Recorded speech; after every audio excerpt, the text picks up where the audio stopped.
जय जय श्री कृष्ण। हे कृष्ण करुणा सिंधु, दीनबंधु, जगतपते, गोपेश, गोपीकांत, राधाकांत नमोस्ते। समस्त भाइयों को हमारा राधे राधे, जय श्री कृष्ण। मैं विनोद दुबे, विनोद प्रहरी यूट्यूब चैनल के माध्यम से अपने भाइयों को श्रीमद् भागवत महापुराण के माध्यम से गृहस्थ आश्रम में रह करके अपने टूटे फूटे स्वरों से भगवान की अद्भुत अलौकिक कथा जो है हम सुना रहा हूँ। कदाचित हमारे किसी भाई को इस कथा में अगर कहीं कोई त्रुटि हो, कोई खूबी हो, कोई दोष हो तो आप लोग हमें क्षमा कीजिएगा और अपने भाई विनोद दुबे को अपना आशीर्वाद, अपना प्यार प्रदान करने की कृपा करें। समस्त देवी देवताओं की जय हो, धर्म की जय हो, अधर्म का नाश हो, प्राणियों में सद्भावना हो, विश्व का कल्याण हो। हर हर महादेव। गुरुदेव महाराज की जय, सबके माता पिता की जय, काशी विश्वनाथ की जय, दुर्गा मैया की जय, पवित्र पावनी पापनाशनी गंगा मैया की जय।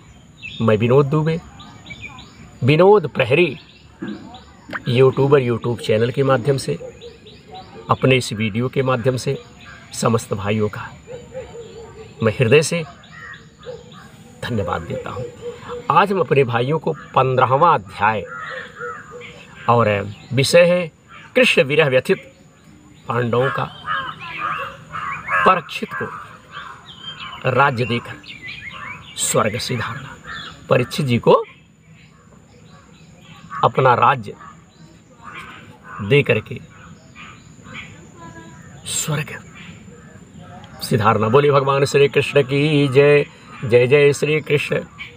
साथियों, सूत जी कहते हैं भगवान श्री कृष्ण के प्यारे सखा अर्जुन एक तो पहले ही श्री कृष्ण के विरह से दुखी हो रहे थे। श्री कृष्ण तो पहले ही दुखी हो रहे थे।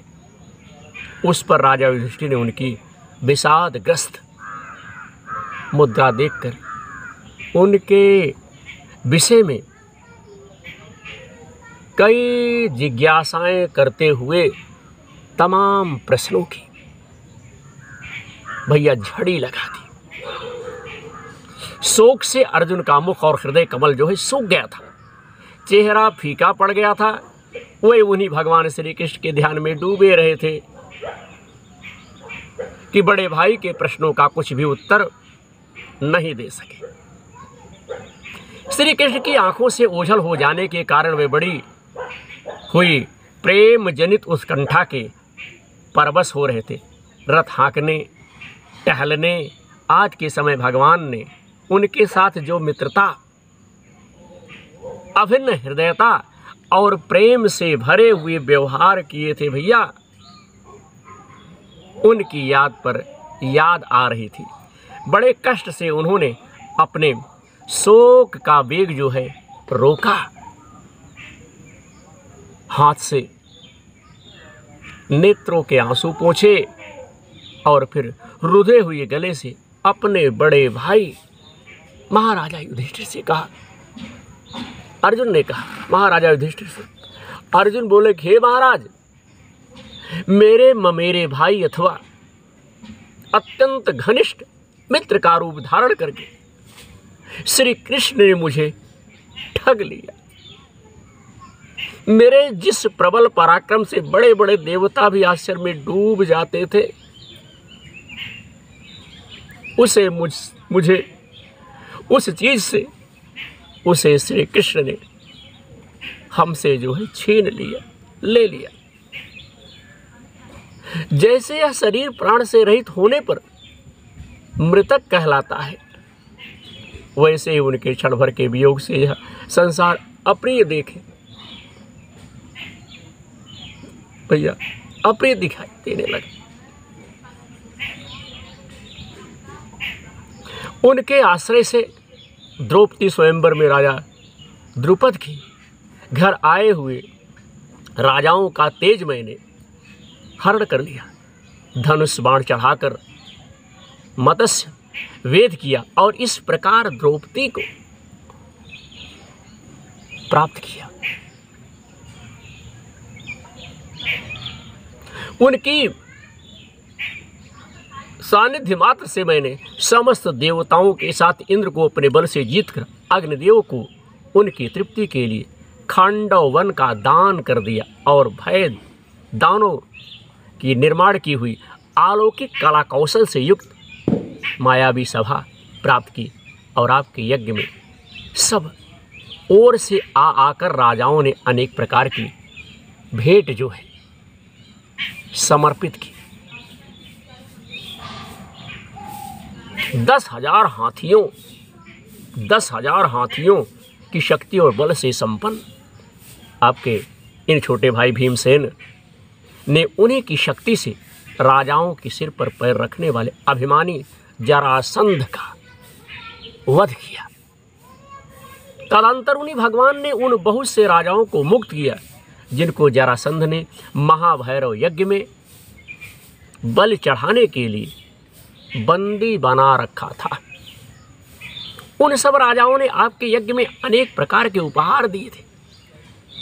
महारानी द्रौपदी राजसूय यज्ञ के महान अभिषेक से पवित्र हुए अपने उन सुंदर केशों को जिन्हें दुष्टों ने भरी सभा में छूने का साहस किया था बिखेर कर तथा आंखों में आंसू भरकर जब श्री कृष्ण के चरणों में गिर पड़ी, तब उन्होंने उसके सामने उसके उस घोर अपमान का बदला लेने की प्रतिज्ञा करके उन धूर्तों की स्त्रियों की ऐसी दशा कर दी थी कि वह विधवा हो गई और उन्हें अपने केस अपने हाथों खोल देने पड़े। हरिओम। जय जय श्री कृष्ण। इस प्रकार से किस तरह से अर्जुन श्री कृष्ण का भैया गुणगान कर रहे हैं। वनवास के समय हमारे बैरी दुर्योधन के षड्यंत्र से 10,000 शिष्यों को साथ बिठाकर भोजन कराने वाले महर्षि दुर्वासा ने हमें दुस्तर संकट में डाल दिया था। उस समय उन्होंने द्रौपदी के पात्र में बची हुई शाक की एक पत्ती का ही भोग लगाकर हमारी रक्षा की। उनके ऐसा करते ही नदी में स्नान करती हुई मुनि मंडली को ऐसा प्रतीत हुआ भैया मानो उनकी तो बात ही क्या, सारी तृप्ति हो गई। हरिओम। यह कथा साथियों इस प्रकार है। एक बार राजा दुर्योधन जो है महर्षि दुर्वासा की बड़ी सेवा की। उससे प्रसन्न होकर उन्होंने मुनि ने दुर्योधन से वर मांगने के लिए कहा।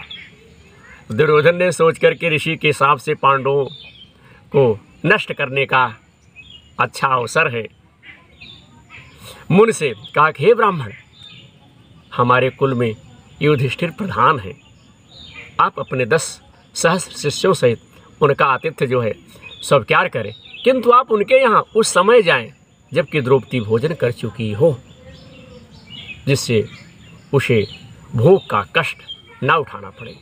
द्रौपदी के पास सूर्य की दी हुई एक ऐसी बटलोई थी साथियों, द्रौपदी के पास सूर्य की दी हुई एक ऐसी बटलोई थी, बटुआ कहिए, जिसमें सिद्ध किया हुआ अन्न द्रौपदी के भोजन कर लेने से पूर्व शेष नहीं होता था, किंतु उसके भोजन करने के बाद वह समाप्त हो जाता था। दुर्वासा जी दुर्योधन के कथनानुसार उनके भोजन कर चुकने पर मध्याह्न में अपने शिष्य मंडली सहित वहाँ पहुँचे और धर्मराज से बोले कि हम नदी पर स्नान करने जाते हैं, तुम हमारे लिए भोजन तैयार रखना। इससे द्रौपदी को बड़ी चिंता हुई और उसने अति आर्त होकर आर्तबंधु भगवान श्री कृष्ण की शरण ले भगवान तुरंत ही अपना विलास भवन छोड़कर द्रौपदी की झोपड़ी पर उपस्थित हो गए और उनसे बोले हे कृष्ण, आज बड़ी भूख लगी है, कुछ खाने को दो। द्रौपदी भगवान की इस अनुपम दया से गदगद हो गई साथियों और बोली हे प्रभु, मेरा बड़ा भाग्य है जो आज विश्व भर ने मुझसे भोजन मांगा, परंतु क्या करूं, अब तो कुटी में एक दाना भी नहीं है। भगवान ने कहा अच्छा वह पात्र तो लाओ, उसमें से कुछ होगा ही। द्रौपदी साथियों बटलोई ले आई, उसमें कहीं साग का एक कण लगा था। साग का एक कण जो है लगा था। विश्वात्मा हरि ने उसी को भोग लगाकर त्रिलोकी को तृप्त कर दिया और भीमसेन से कहा कि मुन मंडली को भोजन के लिए बुला लाओ, किंतु मुनिगण तो पहले ही तृप्त होकर के बंधु भाग गए। यह कथा इस प्रकार से है। उनके प्रताप से मैंने युद्ध में पार्वती सहित भगवान शंकर को आश्चर्य में डाल दिया था। उन्होंने मुझको अपना पशुपात नामक अस्त्र दिया। साथ ही दूसरे लोकपालों ने भी प्रसन्न होकर अपने अपने अस्त्र मुझे दिए। और तो क्या, उनकी कृपा से मैं इसी शरीर से स्वर्ग में गया और देवराज इंद्र की सभा में उनके बराबर आधे आसन पर बैठकर सम्मान मैंने प्राप्त किया। हरिओम। उनके आग्रह से जब मैं स्वर्ग में ही कुछ दिनों तक रह गया, तब इंद्र के साथ समस्त देवताओं ने मेरी इन्हीं गांडीव धारण करने वाली भुजाओं का निवात कवच आदि दैत्यों को मारने के लिए आश्रय लिया। हे महाराज, यह सब जिनकी महती कृपा का फल था, उन्हीं पुरुषोत्तम भगवान श्री कृष्ण ने मुझे जो है ठग लिया। उन्हीं श्री कृष्ण ने मुझे जो है ठग लिया। हे महाराज, कौरवों की सेना भीष्म, द्रोण आदि अजेय महामत्स्यों से पूर्ण अपार समुद्र के समान दुस्तर थी, परंतु उनका आश्रय ग्रहण करके अकेले ही रथ पर सवार हो मैं उसे पार कर गया। उन्हीं की सहायता से आपको याद होगा, मैंने शत्रुओं से राजा विराट का सारा गोधन तो वापस ले ही लिया, साथ ही उनकी सिरों पर से चमकते हुए मणिमय मुकुट तथा अंगों के अलंकार छीन लिए थे। जय जय श्री कृष्ण। हे भाइयों, हे भाई जी, कौरवों की सेना भीष्म, कर्ण, द्रोण, शल्य तथा अन्य बड़े बड़े राजाओं और क्षत्रिय वीरों के रथों से शोभायमान थी। उनके सामने मेरे आगे आगे चलकर मैं अपनी दृष्टि से ही उन महारथी योद्धपतियों की आयु, मन, उत्साह और बल को छीन लिया करते थे। द्रोणाचार्य,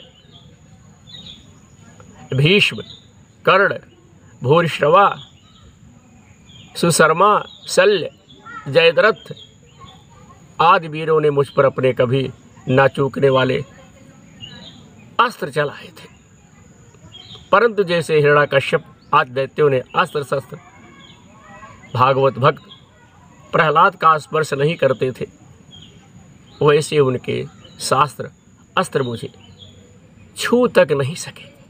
यह श्री कृष्ण के भुजदंडों की छत्र छाया में रहने का ही प्रभाव है। श्रेष्ठ पुरुष संसार में मुक्त होने के लिए जिनके चरण कमलों का सेवन करते हैं, अपने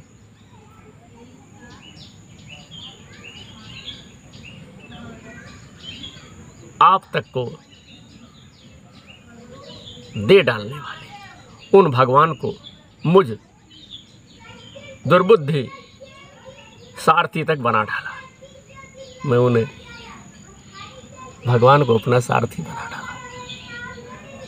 जिस समय मेरे घोड़े थक गए थे और मैं रथ से उतरकर पृथ्वी पर पड़ा था, उस समय बड़े बड़े महारथी शत्रु भी मुझ पर प्रहार ना कर सके, क्योंकि श्री कृष्ण के प्रभाव से उनकी बुद्धि मारी गई थी।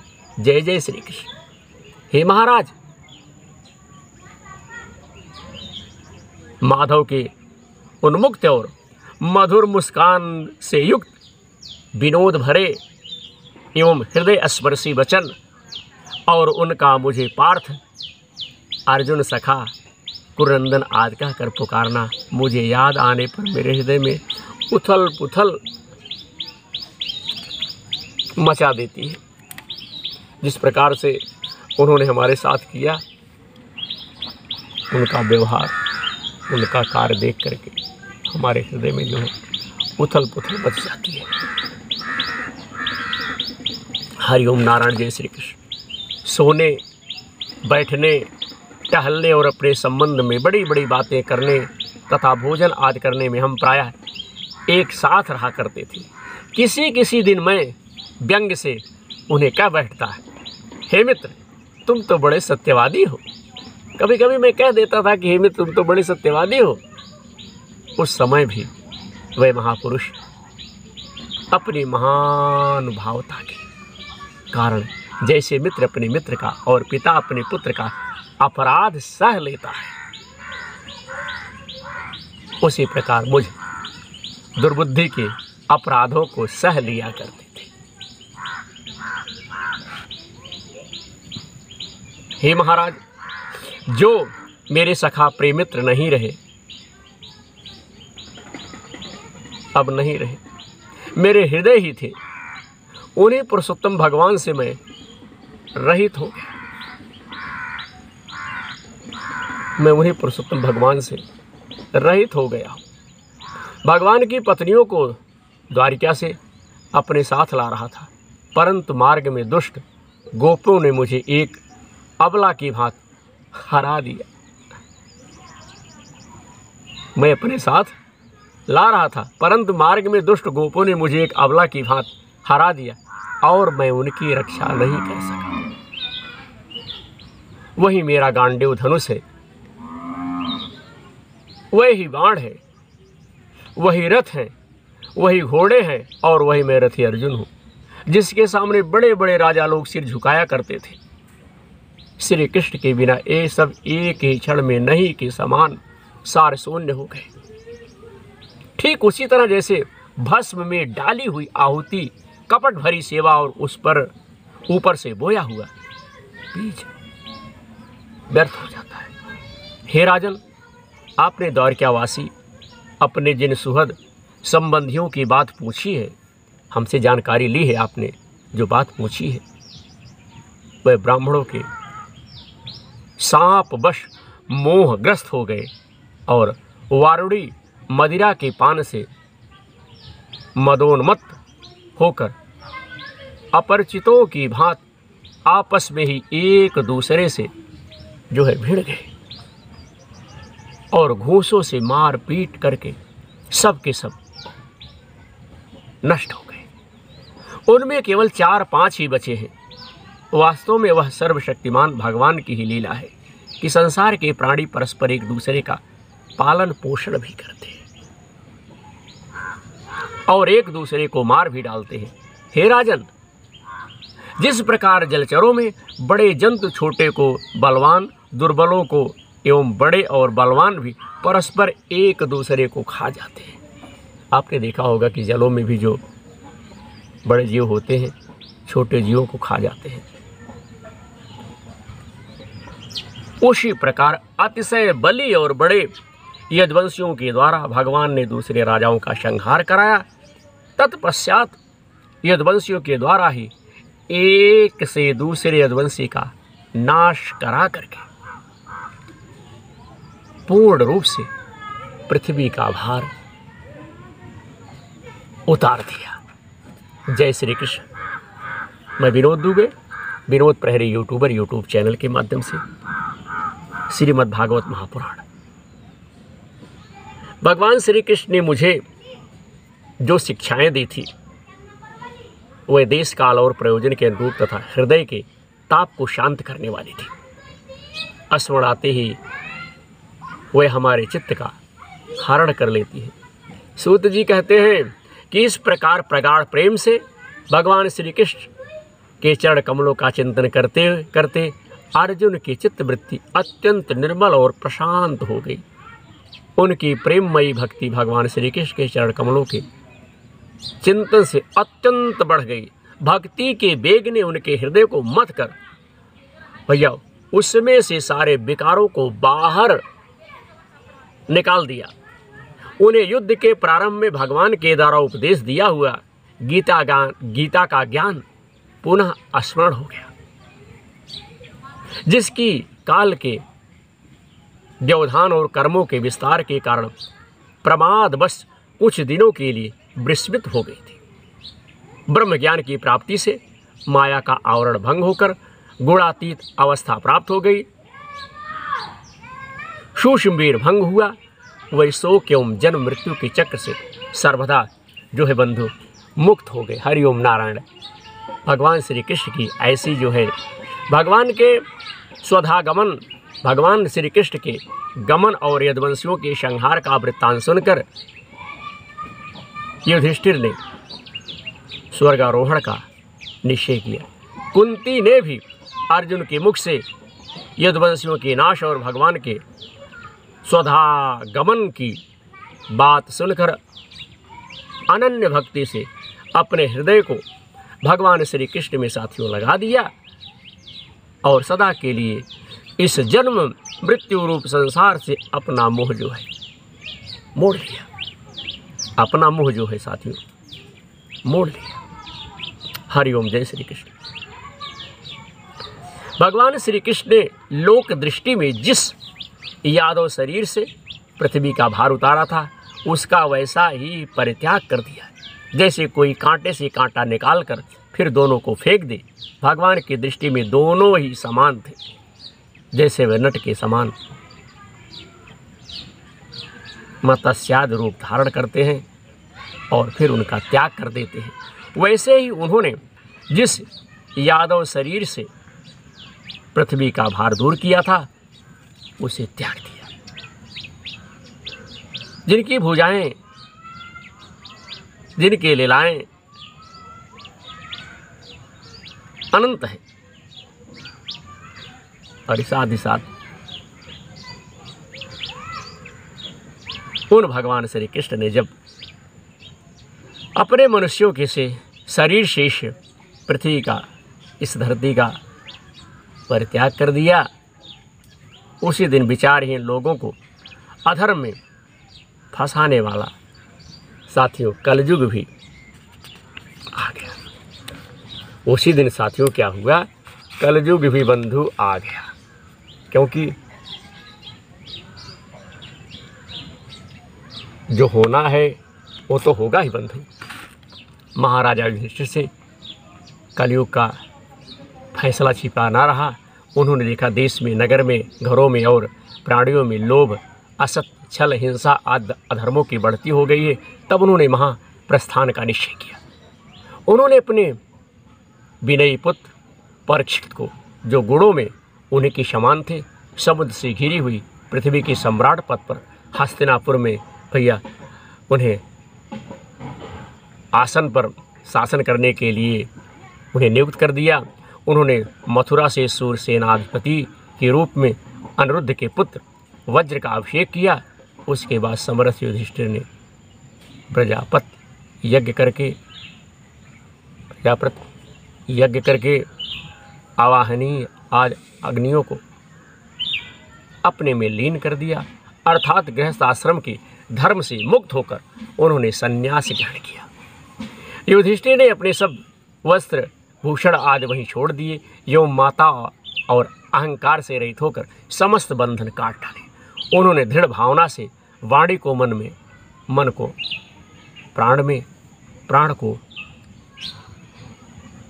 अपान में और अपान को उनकी क्रिया के साथ मृत्यु में तथा मृत्यु को पंच भूतमय शरीर में लीन कर लिया। इस प्रकार शरीर को साथियों, इस प्रकार शरीर को मृत्यु रूप अनुभव करके उन्होंने उसे त्रिगुण में मिला दिया। त्रिगुण को मूल प्रकृति में, सर्व कारण रूपा प्राकृतिक को आत्मा में और आत्मा को अविनाशी ब्रह्म में विलीन कर लिया। उन्हें यह अनुभव होने लगा कि यह संपूर्ण दृश्य प्रपंच ब्रह्म स्वरूप है। इसके पश्चात उन्होंने शरीर पर चीर वस्त्र धारण कर लिया, अन्न जल का त्याग कर दिया, मौन ले लिया और केश खोलकर बिखेर लिए। वह अपने रूप को ऐसा दिखाने लगे जैसे कोई जड़ उन्मत्त या पिशाच हो। फिर वह बिना किसी की बाट देखे तथा बहरे की तरह बिना किसी की बात सुने घर से निकल पड़े। हृदय में उस पर ब्रह्मा का ध्यान करते हुए, जिसको प्राप्त करके फिर लौटना नहीं होता, उन्होंने उत्तर दिशा की यात्रा की, जिस ओर पहले बड़े बड़े महात्मा जन जा चुके थे। भीमसेन, अर्जुन आदि युधिष्ठिर के छोटे भाइयों ने भी देखा कि अब पृथ्वी में सभी लोगों को अधर्म के सहायक कलयुग ने प्रभावित कर डाला है। इसलिए वह भी श्री कृष्ण की चरणों की प्राप्ति का दृढ़ निश्चय करके अपने बड़े भाई के पीछे पीछे वह भी चल पड़े। हरिओम, जय श्री कृष्ण। उन्होंने जीवन के सभी लाभ भली भांति प्राप्त कर लिए थे। इसलिए यह निश्चय करके कि भगवान श्री कृष्ण के चरण कमल ही हमारे परम पुरुषार्थ है, उन्होंने उन्हें हृदय में धारण कर लिया। पांडवों को हृदय में भगवान श्री कृष्ण के चरण कमलों के ध्यान से भक्ति भाव जो है बंधु उमड़ आया। उनकी बुद्धि सर्वदा शुद्ध होकर भगवान श्री कृष्ण के उस सर्वोत्तम स्वरूप में अनन्य भाव से स्थिर हो गई, जिससे निष्पाप पुरुष ही स्थिर हो पाते हैं। फलतः उन्होंने अपने विशुद्ध अंतःकरण से स्वयं ही वह गति प्राप्त की जो विषयाक्ष दुष्ट मनुष्यों को कभी प्राप्त नहीं हो सकती। संयमी एवं श्री कृष्ण के प्रेमावेश में मुग्ध भगवानमय विदुर जी ने भी अपने शरीर को प्रभास क्षेत्र में साथियों त्याग दिया। उस समय उन्हें लेने के लिए आए हुए पितरों के साथ वह अपने लोक यमलोक को चले गए। द्रौपदी ने देखा कि अब पांडव लोग निरपेक्ष हो गए हैं, तब वह अनन्य प्रेम से भगवान श्री कृष्ण का ही चिंतन करके उन्हें प्राप्त हो गई। भगवान के प्यारे भक्त भैया, भगवान के प्यारे भक्त पांडव के महा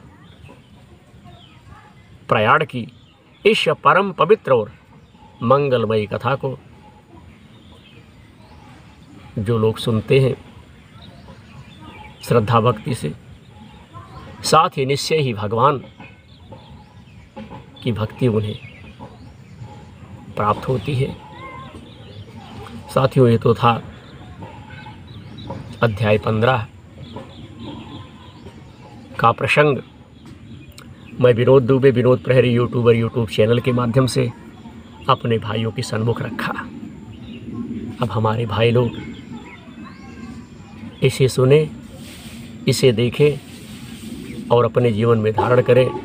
अगला एपिसोड भाग हम 16 अध्याय सर्ग 2 प्रथम स्कंद का जो है परीक्षित की दिग्विजय तथा धर्म और पृथ्वी का संवाद।